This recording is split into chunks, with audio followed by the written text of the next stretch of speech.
Toujours autant de colère chez les retraités alors? Ah ça oui, ça profondément et pas seulement de ma part. Pourtant Macron a l'air de dire que ça s'apaise un peu. Ah non, il n'y a pas d'apaisement. Il y a eu des transformations, il y a eu des colères au départ qui voulaient se manifester, des déceptions dans un deuxième temps, et aujourd'hui encore, prolongement de cette colère à partir de ce qu'ils vivent très concrètement. Par exemple, l'étape des 2000 euros, des 1250 à 2000, a été une étape où les gens s'interrogeaient en disant il y a quand même quelque chose de fait, etc.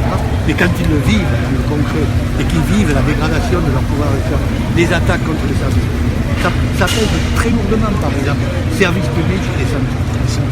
Et là, le budget 2020 ne va pas avantager les retraités encore? Ah non, toujours pas.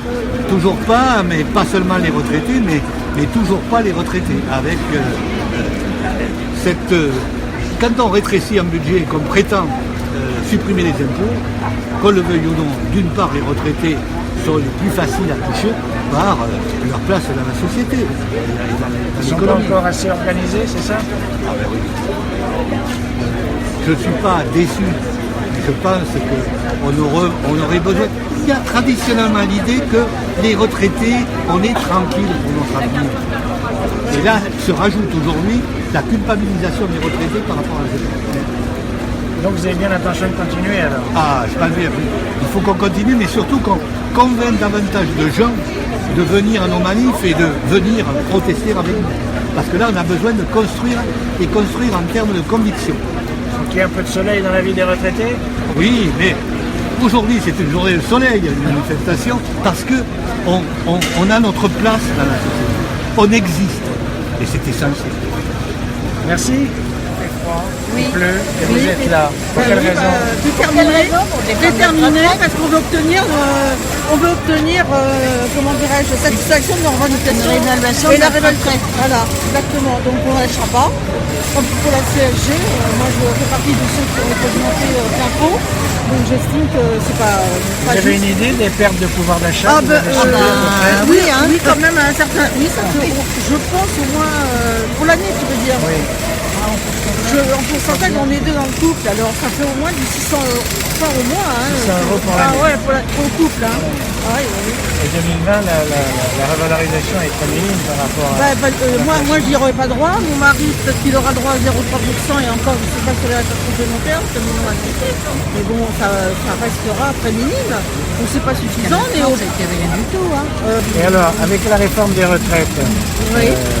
les préoccupations des retraités risquent de passer au second plan, non?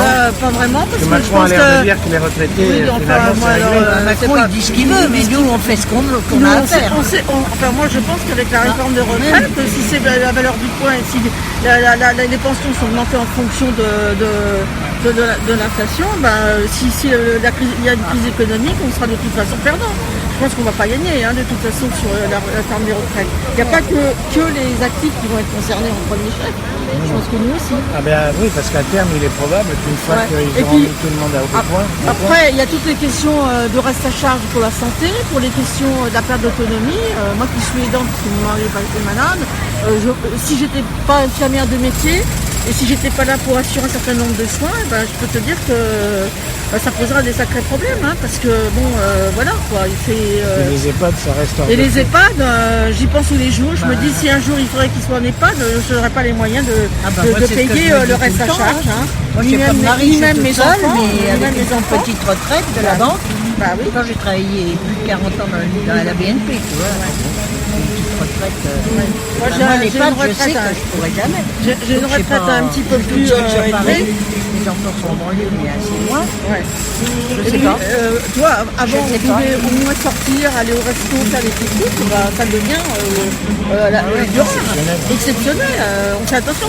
Ce qu'on réserve, c'est souvent pour les enfants, les petits-enfants, Bah oui. pour nous permettre en famille, de oui, vivre quand un même. peu mieux. Et puis, voilà, on n'a pas de quoi se satisfaire sur le plan des loisirs et tout. Bon, on a des possibilités, mais on n'est pas... on fait quand même attention à notre porte-monnaie, quoi. Donc vous n'avez pas l'intention de lever le pied alors? Pas du Non, tout. pas du tout. On est... Si, Non, on n'enlèvera pas le Et pied. ça, tu coupes. Il faut qu'on fasse le lien. La preuve en est, c'est que sur un certain nombre de choses, ils ont été reculés par rapport à ce qu'ils voulaient faire sur la taxe l'exonération fiscale. fiscale. On voit bien que quand les gens, bon après il n'y a pas que nous, mais je crois qu'on a un poids certain et puis on fait partie de la société, on contribue justement au développement économique, donc on estime qu'on a des droits. Et les droits, on va les conserver. Voilà. Merci. C'est quoi ce badge là? C'est le badge Loisirs et Solidarité des retraités.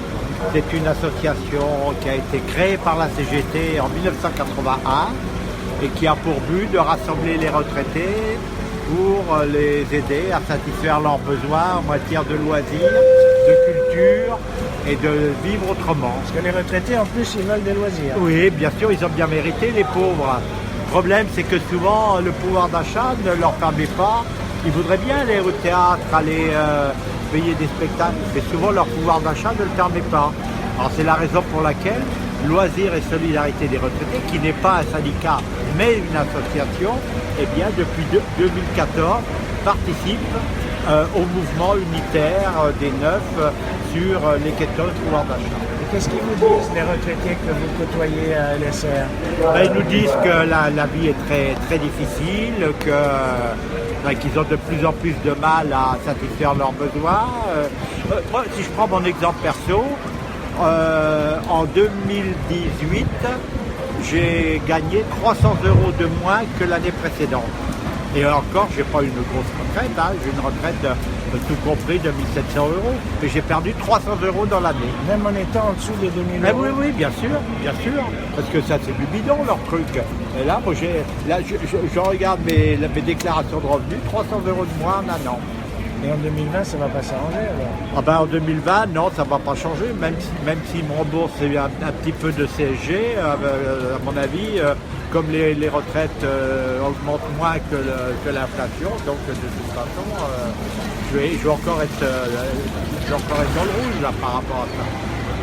Alors qu'est-ce qu'il faut dire aux retraités pour qu'ils s'engagent eux aussi? Il faut qu'ils se bougent parce que personne ne se bougera à leur place. Il y a un peu de monde aussi aujourd'hui, mais bon, c'est pas suffisamment encore pour faire pression comme il le faudrait sur le gouvernement. Il faut continuer. Ce n'est qu'un début, continuons le combat. C'est un peu vieux comme mot d'ordre. Oui, mais c'est toujours d'actualité.